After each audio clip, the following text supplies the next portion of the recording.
Hello, random person. A new Spongebob video game, and it's on a bunch of different game systems, and it's rated everywhere. Mom, I want Battle for Bikini Bottom.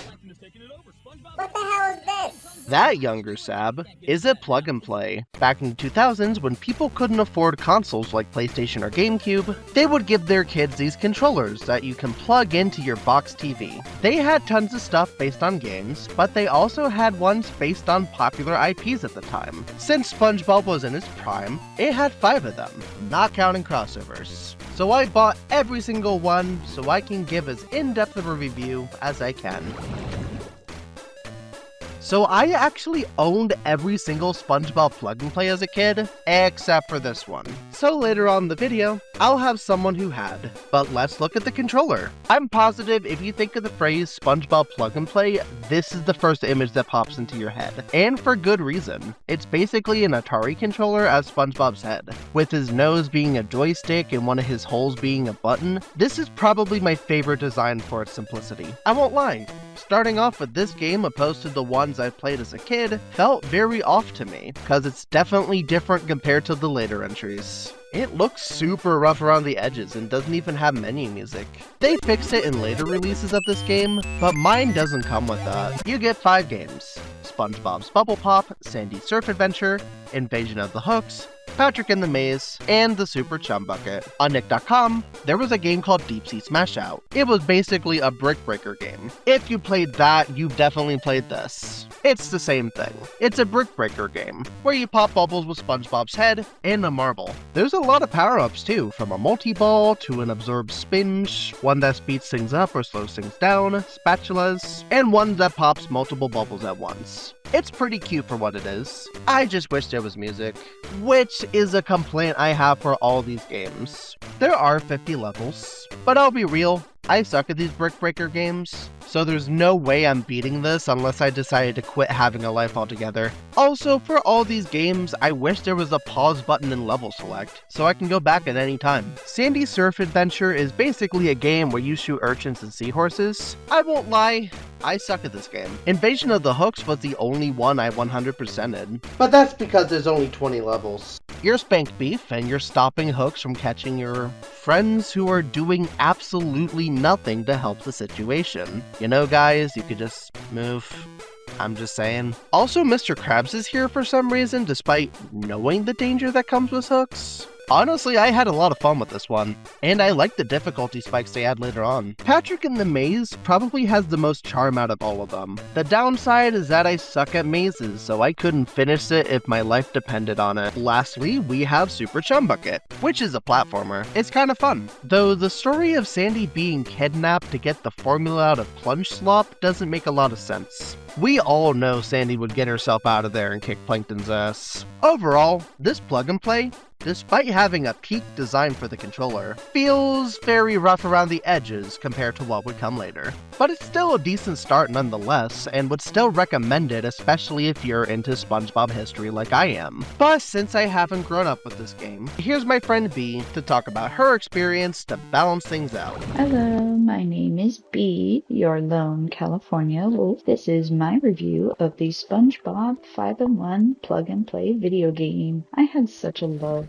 of SpongeBob throughout the 90s that my parents were for sure gonna get me a SpongeBob video game as soon as it came out. So in 2003, once this plug and play became available, I was so excited to start playing. The first video game you see is the bubble game. I did like the power up where you could catch the ball again and reset your bouncing angle, because if you're a geometry nerd like my brother, he could figure out exactly what angle you would need to release the ball at. These clams were the vein of my existence. They don't break, so that means they are your barriers. Moving on to Sandy's game. I love Sandy because she's considered a source of female empowerment in a show and a game that was mostly male dominant. She is the strongest character. Not gonna lie, I definitely died a lot in this game, confusing the stars for a power-up. The underwater mine-shaped characters made sense to be enemies, but not the stars. Once you got to the final level, you would fight the Alaskan Polewarp. The tongue is the defense mechanism for the teeth that would shoot death rays at you.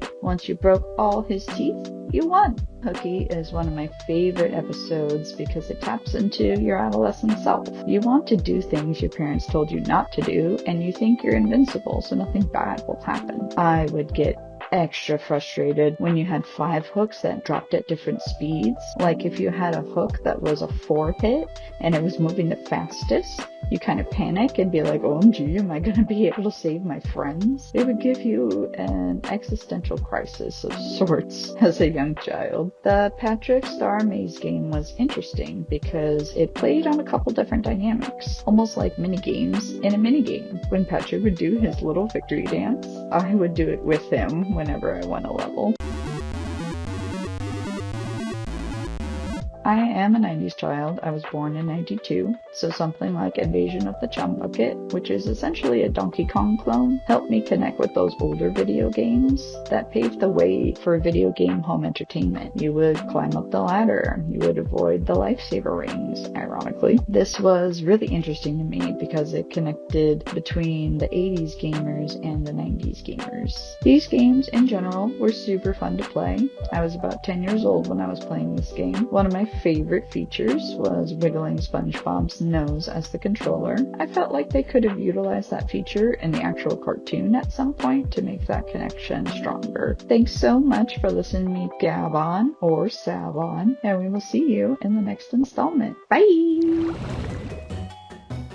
This controller takes a unique direction from the first one, because instead of SpongeBob's head, it's his pineapple. It's super cute. I love spine-growing Gary in the door and the bamboo shaft, and the window being a button is a nice touch.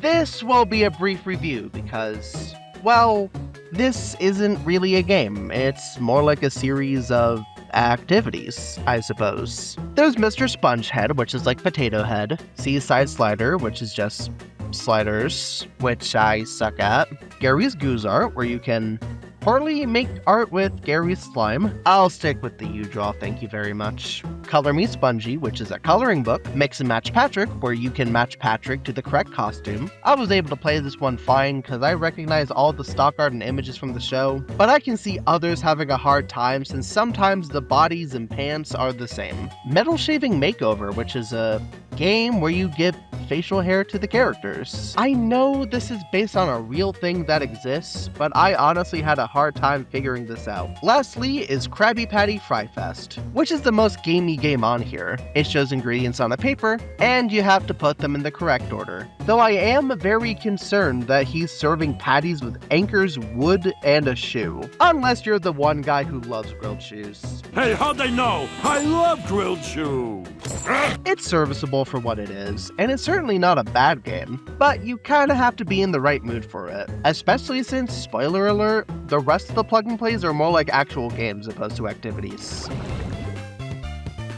How do we re-release the Spongehead design without making it too obvious? Eureka! Dress it up and give it another face. No one will notice. Jokes aside, I still think this is a great design, and is really fitting for the game itself, which is based on the Fry Cook games. If you thought the Patrick Star game was the only Fry Cook games rep in video games, well, okay, there's SpongeBob Simulator, but let's pretend that doesn't exist.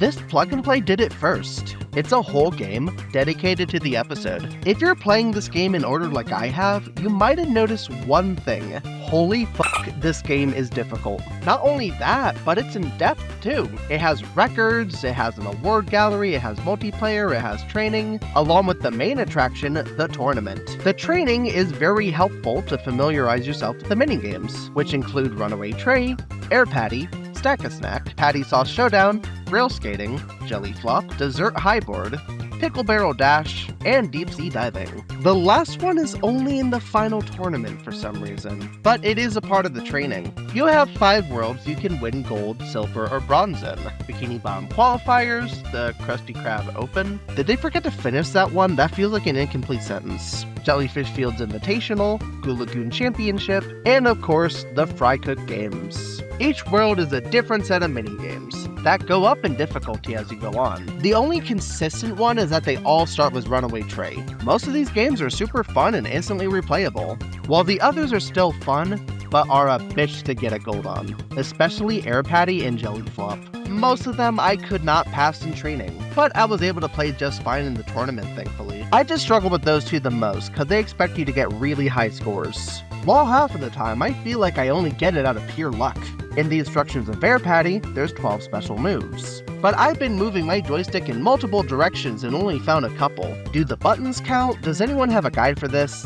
Also, Jelly Flop can be tricky since the combos are very easy to be broken if you're not careful. And if the combo breaks, you get 0 points from it, making it a complete waste of time. The worst game though, hands down, has to be Grill Skating. If you look at this gameplay, you expect a rhythm game, right? Well, it isn't. If anything, it's something I like to call an anti-rhythm game, cause it plays catchy music, but it's actually preferred if you don't sync it up with the music.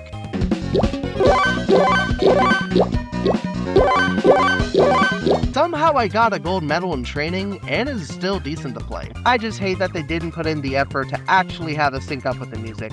My best friend Casper told me about the Avatar plug and play that came out a year later, which has a rhythm game too. I looked it up, and I wouldn't be able to tell you if it plays well or not, so maybe they should just stay away from rhythm games as a whole. The rest of the mini games I have no complaints for. They're fun and satisfying to play for the most part, and fair enough score-wise. I also love the graphics and music, which I think is due to the new company, HotGen. Because once they started working on the games, I noticed a huge jump in quality. Alpha Prime told me that this plug and play has a game key. I was wondering what that cartridge on the back was, which is the only one in this list to have one. But the key includes Spongebob and Snowball Showdown, but we'll get to that later. I actually found out one of my friends, Lakota, grew up with this game too, so I let them share their experience with the Fry Cook games as well. Hi, my name is Lakota, and I'm here to talk about the Fry Cook Games plug and play. First off, my experience, it's a lot of frustration, but I still had fun, and I was very hyper-focused most times. The graphics were pleasing to the eye, and I got introduced to Sab and like what he does. I think that's really cool, and I appreciate that more, and I thought it was very good now as an adult, and like you learn. So one of the games that I really liked was Jellyfish Dodge, and that was like my favorite one as a kid, and I feel like I'm still good now like I was then. Lots of strategy. It was just really fun just flopping around and like having all those combos. The second game that I also liked but was also frustrating was Air Patty. It was hard for me because I wasn't fast enough as a kid, just missing the patty, but I was also determined to get through it, and I remember that the strategy was start small and got higher as I go. Roller skating was fun. It was very rhythmical, and I'm a very rhythmical person, but as a kid I was just focused on arrows since there was not much as a rhythm that I was focusing on. It was just A and up and down and like just trying to get everything right and correct. Desert high board.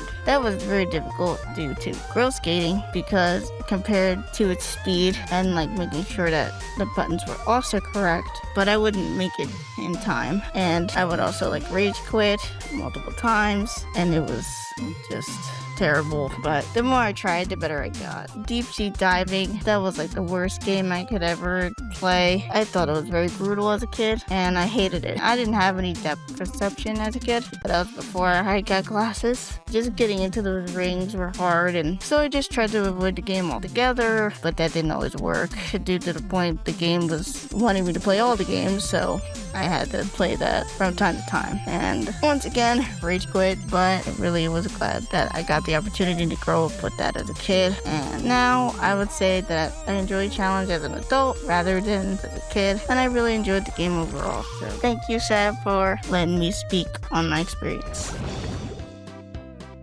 Behold, my very first plug and play. Well, I had to rebuy it for this video, but the point still stands. It's based on that one jellyfish stock art that used to be everywhere. I love the organic shape of the base. The buttons and joystick being jellyfish is also a nice touch. Also, the tip of the jellyfish is squishy. For some reason, the cord of this one is much smaller than every plug and play in the video, which does mean it has slipped out of my hands a few times. This particular plug and play was actually re-released a couple of times. One with the 2003 design just with an extra button, and one with a touchscreen. When I was a kid, I also tried playing the touchscreen version after the joystick, and it didn't work for me. And everyone only talks about the joystick version, so I really don't know if it works or not. Okay, HotGen is back for this one, and the loading screen is still going.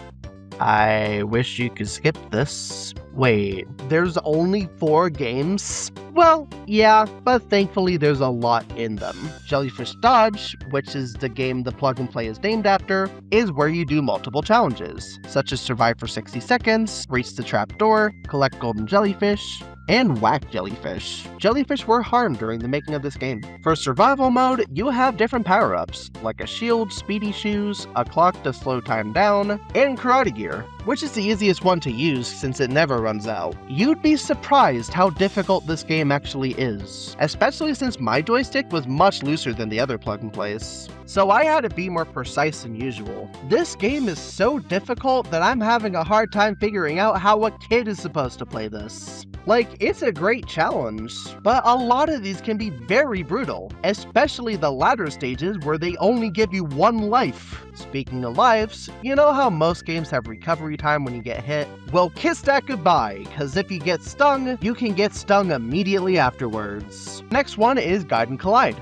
You have fans, and you use them to guide jellies to Spling Bing. Sounds easy on the surface, but after a while I had to look up a walkthrough. I suck at this one. Remember that game key I mentioned earlier? Well, both of those games were reused for this. Snowball Showdown, which is a game based off Snowball Effect, is a game where you throw snowballs at Patrick to give him hypothermia. Fun. Hippo, what does that mean? They're special abilities, but I couldn't figure out what any of them did while playing.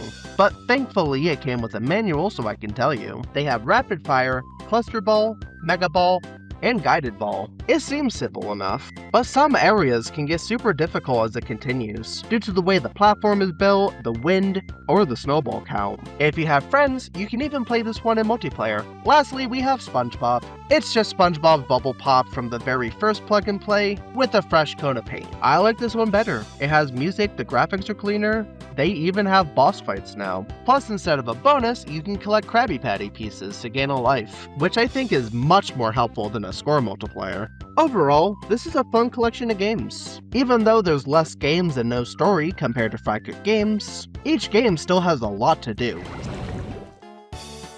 Introducing SpongeBob's Boating Bash, the video game. Mom, I want SpongeBob Boating Bash! What the hell is this? Since this plug and play came out around the Wii era of games, instead of a joystick, this bad boy came with motion controls. It looks very clean. Although I personally prefer the very first design for its simplicity and iconography, I think this is the best looking plug and play from a technical standpoint. It's very sleek and well crafted. Plus, since it's a wheel, you can already guess what kind of game this is. Bikini Bottom 500 is the last plug and play to be released, not counting re-releases. I was honestly surprised that Hot Gen worked on this, since it looks very different from all the previous games. In a good way, since these are trinkets from the 2000s and I have a widescreen TV, these games look a little crusty on my end, but I didn't mind it. This game, on the other hand, looks decently clean for a 2009 plug and play. You pick a character, and you race. That's basically the story. I do love the Fry Cook Games reference at the beginning though. That's a nice little unintentional bit of continuity. You get to race 5 locations with 3 races each. Jellyfish Fields, Goo Lagoon, Kelp Forest, Bikini Bottom, which is snowy for some reason, and the most random pick of all, Sulphur Fields. You can knock out other players, and have 3 other power-ups you can use. The Patty Missile, a shield, and a boost. Expect to get the shield one a lot because you'll be in the center a lot. I was expecting the motion controls to be complete ass, but thankfully, they were super responsive, which is great because they get used a lot. Every race halts at a certain point for a minigame, such as pulling, bouncing, and pushing. Also, in between races, you can repair your boat. I only had this issue with health at the very end of the game, but it's still useful. I was able to get first place first try, but you can unlock areas with second and third place too, though some of the trophy designs feel kinda mismatched. Jellyfish Fields is an umbrella, Goo Lagoon is a jellyfish net, Kelp Forest is a Bikini Bottom sign, etc. Also, if you're an adult, this game is super easy to beat. I was able to finish it in an hour and 30 minutes, I'm pretty sure. So I wish this game was either longer or had a difficulty spike. Bikini Bottom 500 is a decent way to end off this pentalogy of plug and plays, and even looks the cleanest out of all of them. I just wish it wasn't so easy to finish in one sitting.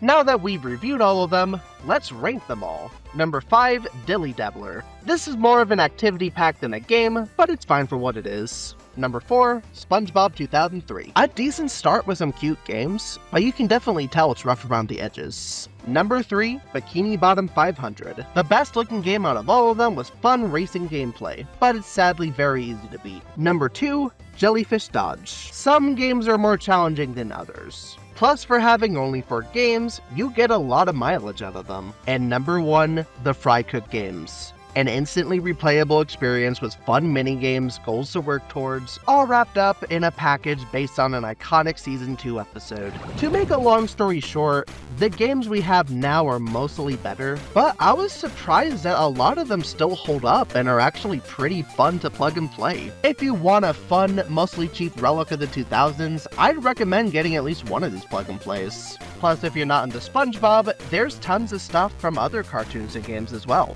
Which of these games are your favorite? Did you own any of these? Would you be interested in a video where I got non-SpongeBob plug and plays? Comment below, let's start a discussion. Also, huge shout out to ZC Infinity for the gameplay footage since I do not have a capture card, and to B and Lakota for sharing their experiences with this game. And with all that said, stay random.